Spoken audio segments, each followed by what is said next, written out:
À taille humaine, répondant aux derniers critères environnementaux, voici dans ce quartier de Vitry les logements que bientôt les gendarmes de la nouvelle caserne vont investir. 80 au total, alimentés par une chaufferie biomasse.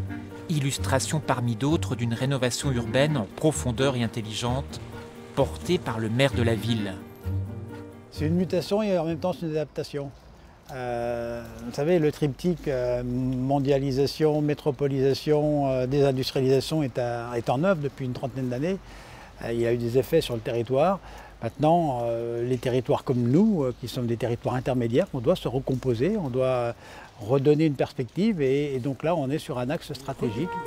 Ici, les façades à pans de bois seront préservées, mais l'intérieur totalement réhabilité. Jean-Pierre Bouquet entend faire baisser les gaz à effet de serre de la ville à travers une trentaine de projets. Quartier du Hamois. Mais moi, je voudrais bien voir dans quelques années ce que ça va donner, les démolitions, les reconstructions. Chantal et Régine font partie du conseil citoyen. Bonjour, monsieur. Qu'est-ce que vous pensez de notre quartier avec Action?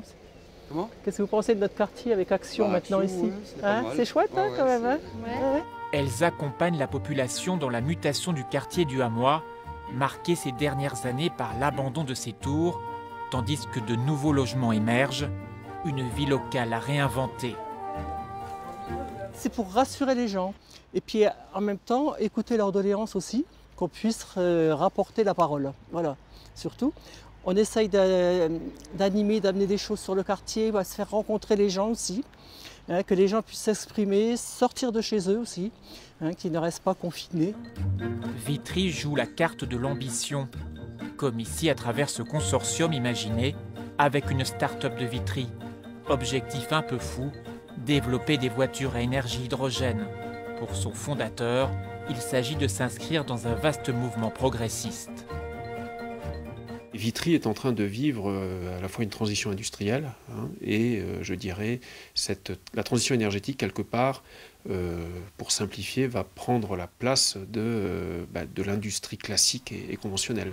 Un mouvement dans la durée, humaniste et volontariste, assumé par son maire comme symbole de la décroissance.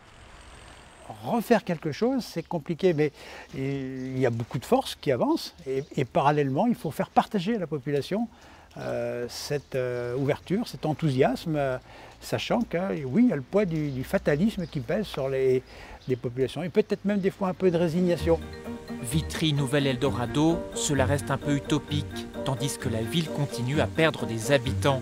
Entre 1970 et 2015, la population est passée de 20 000 à 13 000 habitants.